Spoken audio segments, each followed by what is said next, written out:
The HUT Closers event features 10 Master Set player items, and in this video, we are going to put them in a tier list, including an S tier card that I think everyone should make. As always, if you have a favorite player or a card from a favorite team, be sure to ignore everything I'm about to say and choose your favorite players. But if you are looking for a guide on who I think would help your team the most, let's begin with the Theme Team tier. This one's easy. Goaltenders are almost always going to end up in the Theme Team tier because they just will not assist you more than a defenseman or forward will when you are playing the game, especially online. And Chris Osgood is 5'10". It has been the same for well over a decade. Any goaltender under 6'2" is just not really going to be worth your time, and Chris Osgood is nowhere near that. So unless you are a diehard Red Wings fan, Osgood is a pure Theme Team item. Next in the Theme Team tier, we've got the 94 Carter Verhaeghe at 6'2", 180. He's got power forward, power shooting boost, and pinpoint shooting boost. Now, I was able to use a lot of these cards in Wild Card the past 2 weeks, and Carter Verhaeghe specifically just wasn't a difference maker. He's got 95 speed and excel, which is on the low end of good for this stage of the game. And while he has a max shot, there isn't enough to separate him from the rest of the cards that you can make. Gold Snipe is a good ability, Puck on a String is fine, and so is Unstoppable Force. But because he is a pure left-handed winger, he just doesn't separate himself enough from the other cards, which is why he is in the Theme Team tier. Next, we've got the 94 Al MacInnis, the right-handed defenseman at 6'1", 204 with offensive defenseman, playmaking boost, and agility boost. The reason why he's in the Theme Team tier is because Gold Thunderclap is just not a good ability in this game. The skill-based one-timer has all but eliminated the usefulness of Thunderclap, and while it will activate on just straight-up slap shots, not one-timers, these just don't beat the goaltender regularly. With 95 speed and excel, again, he's on the low end of good for skaters, and while he does come with elite edges, I didn't notice his ability to actually separate while leading the rush. So without exceptional skating, he doesn't have exceptional size. He's not small, but he's not big either. So all of that just leads to the Theme Team tier. Bobby Orr is up next at 94 overall. The left-handed defenseman comes with offensive defenseman, defensive boost, and pinpoint shooting boost with gold wheels, Heat Seeker, and elite edges. These are all good abilities, and he does have 96 speed and excel with 99 agility. The reason why I have Bobby Orr in the Theme Team tier is because there are better left-handed options that we're going to discuss in a little bit, but he also only has 84 body checking. At 6'1", 198, you're going up against cards that have 99 strength and 99 balance, meaning that he just is not going to knock anyone off the puck. It is a pure offensive card, and as we get later into the year, offensive defensemen lose a lot of their effectiveness. Bobby Orr at the beginning of the year was exceptional because his skating was just so much better than everyone else's. When everyone else gets into the high 90s for skating, he, again, loses his effectiveness. And then lastly, in the Theme Team tier, we've got Carey Price. Now, I will say this. In my time using Carey Price, he was actually pretty good.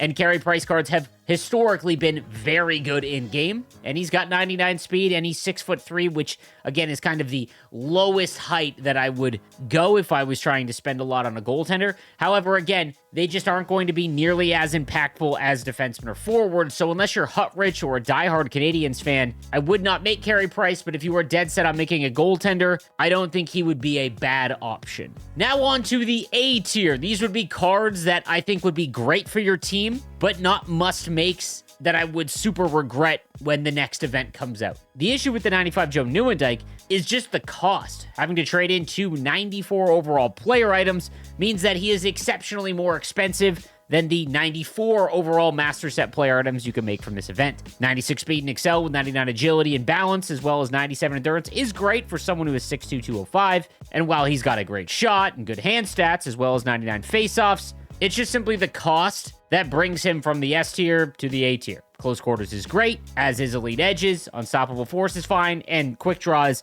something I would look to have on all of my centermen if I could. An extremely good card, it's just simply due to the cost. Because you could just make the 94 Matt Sundin, who is bigger at 6'5", 231, with playmaking forward, power, shooting boost, and agility boost, meaning that he has 1 less speed and excel than Nieuwendyk, but also has gold close quarters, quick draw, and born leader at 99 faceoffs. Everything else is essentially the exact same, and he is legitimately half the cost. If you are looking for a centerman from this release, Matt Sundin 100% would be the one that I would go after. This is an extremely effective card, and I had a lot of fun using him. You will not be disappointed if you make Matt Sundin. Maybe a surprising addition to the A tier, but the 94 Daniel Briere. 5'9", 174 with sniper forward, pinpoint shooting boost, and face-off boost. The reason why I like Daniel Briere is because he gives you lineup flexibility. He's a right-handed player, but he also has 99 face-offs. He's got 97 speed and excel with 99 agility and 95 endurance. His shot is almost maxed out as well. His hand stats are 99 across the board,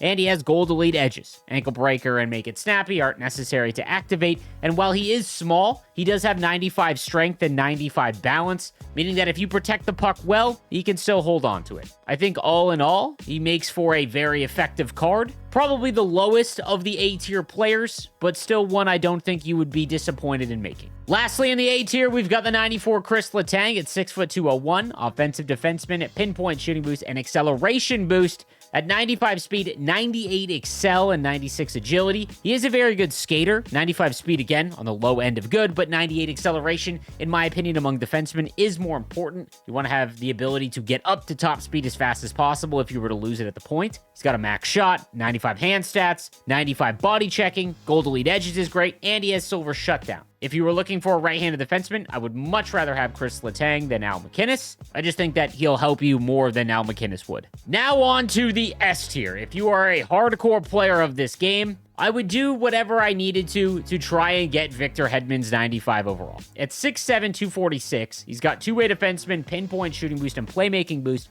You get to take full advantage of his reach because he also has silver shutdown. 96 speed and excel is good with 99 agility. Again, at 6'7", his shot is great. Hand stats are good. Body checking is almost maxed out, as is his defensive awareness. And he has an unbelievable set of abilities. Gold Heat Seeker is awesome, as is Elite Edges, Quick Pick, and Shutdown. The only thing he's missing is Truculence. Again, it will be quite costly, but if you do all of the things required, like objectives and moments, as well as open up all the daily store packs to get collectibles, you can knock down the price quite a bit. And don't forget, you can use other 94 overall and above HUT closer items. It doesn't have to be just Master Set players. I was able to get Emily Clark for 180,000 coins, which I think is really good value. Let me know who you are going after and if you've made any of the Master Set players and how they've worked out for you. Again, I think the majority of the players from this release are just not really all that interesting, simply because a lot of them are alumni. But I do think that Victor Hedman is good enough